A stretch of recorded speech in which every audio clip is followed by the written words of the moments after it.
আপোনালোকক মোৰ অন্য এটি ভিডিঅ'লৈ স্বাগতম জনালোঁ। আৰু এয়া দেখিছে আজি মাৰ ঘৰত আছোঁহি।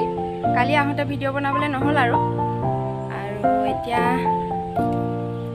ৰ'দ ওলাইছে দেখিছে নহয়। আজি কিমান দিনৰ মূৰত ৰ'দ ওলাইছে, কিমান ভাল লাগিছে মনটো। এইফালে আমাৰ ঘৰখন ভাঙি থৈ দিছে টিং লগাবলৈ। এইফালে দেখিছে যিটো সৰুৰ পৰা ডাঙৰ হোৱা ঘৰখন আৰু যেনেকুৱাই নহওক তেনেকৈ আপোনালোকক অলপ দেখাই দিওঁ ভিতৰখন। ব'লকচোন চাওকচোন। টিংবোৰ বেয়া হৈ গ'ল কাৰণে টিংখিনি নতুনকৈ লগাবলৈ বুলি আকৌ ইয়াত ওপৰত নতুন টিং লগাবৰ কাৰণে এইখনে ঘৰ, যিখন ঘৰতে মই ডাঙৰ হ'লোঁ সৰুৰ পৰা। মামা মামীহঁতৰ লগত এনাইহঁতৰ ডাঙৰ দীঘল কৰিলে সৰুৰ পৰা। তাকেই যিটো মা দেউতাক একেবাৰে নাপালোৱে, এনাইহঁতৰ লগতে একেবাৰে সৰুৰ পৰা থকা আৰু মামা মামীহঁতৰ লগত। এতিয়া বিয়া হোৱাৰ পাছতে ইয়ালৈকে আহিব আৰু নিজৰ ঘৰখনত সৰুৰ পৰা ডাঙৰ হৈছোঁ এতিয়া ইয়ালৈকে আহিব লাগিব।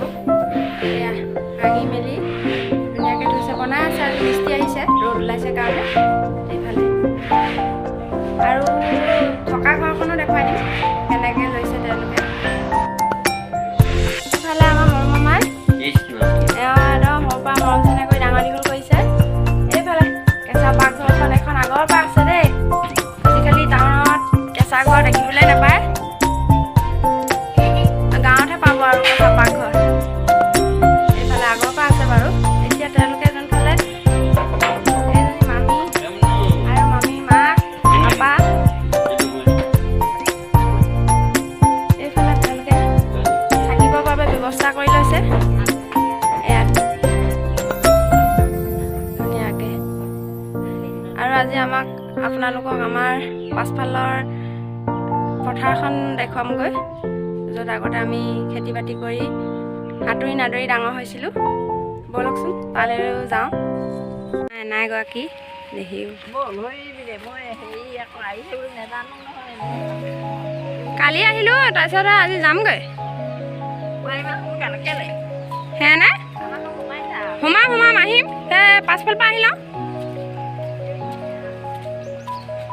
ইফালে আমাৰ মানুহজনকো দেখাবলৈ লৈ যাওঁ, তেওঁ নাই দেখা। জীয়েকৰ লগত ধেমালি কৰি গৈছে। এইফালে এডাল এইখন জান, ইয়াত শাকো আমি পাৰ হৈ আহোঁ আগতে।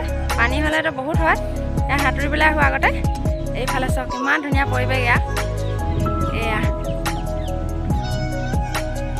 বহুত ভাল লাগে মুঠতে। সৰুকাল ইয়াতে কটালোঁ আৰু তেনেকৈ। এইফালে শাকো পাৰ হৈ আহি আছোঁ।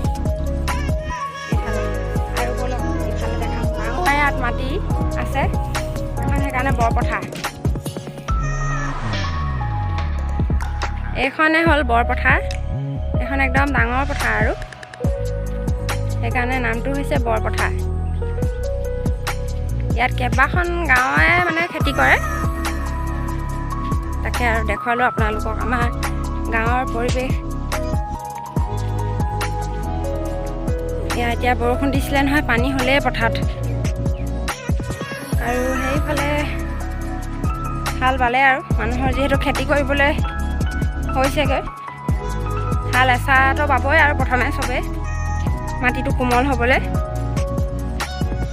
তাকে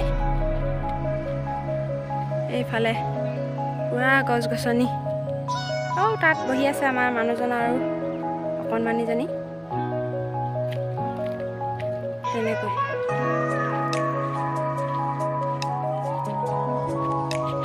এইটো এটা ঔষধ হেপি। এইজোপা গছ আগতে এনেকৈ ৰুই তুলি আহি চাহ ভাত খাবলৈ হ'লে ইয়াতে বহোহি আৰু। এইখিনি আমাৰ মাটি এইবিলাক আৰু আগলৈ আছে আৰু বহুত দূৰ যাবলৈ মন নাই যোৱা আৰু। এইখিনি ইয়াতে আগতে বহি মেলি আমি চাহ ভাত খাই তেনেকৈ আৰু জীৱনটো কটালোঁ আৰু।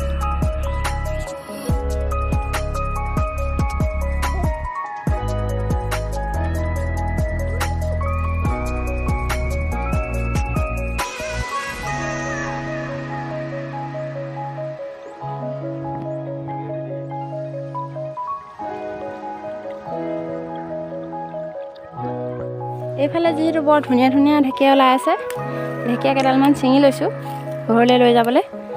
আৰু আগতে ইয়াৰ পৰাই ঢেকীয়া আমি নিওঁ, ঢেকীয়া চেংমৰা। আৰু এইফালে আমাৰ হাজবেণ্ডে বেতগাজ দেখিলে বেতগাজ কাটি আছে তেওঁ, আৰু মই ইয়াত ঢেকীয়া ছিঙি আছোঁ। ঢেকীয়াবোৰ বহুত ধুনীয়া ধুনীয়াকৈ ওলাই আছে। এয়া চাওক ঢেকীয়াবিলাক এইবিলাক।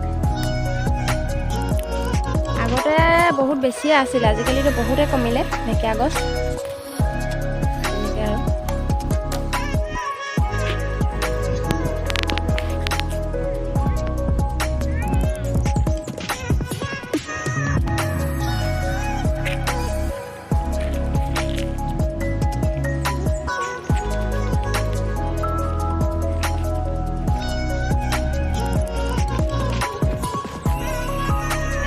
এনেকৈ আৰু বেতগাজ ছিঙিলোঁ। এইফালে মন হাই কৰি দিয়া। এইফালে ঢেকীয়া বেতগাজ ছিঙিলোঁ। পাছফালে থকা এঘণ্টামানেই হ'ল আৰু এতিয়া ঘৰলৈ যাওঁগৈ, ভাত পানী খাই যিহেতু ঘৰলৈ ওলাবই হ'ব। তো তাকে আছিল আমাৰ গাঁৱৰ পৰিৱেশটো আপোনালোকক দেখুৱালোঁ। পাছফালৰ পথাৰ পৰিৱেশবোৰ দেখালোঁ। তাকে আজিৰ ভিডিঅ'টো কেনেকুৱা পালে কমেণ্টত জনাব, আৰু ভাল লাগিলে লাইক শ্বেয়াৰ ছাবস্ক্ৰাইব এটা কৰি দিব।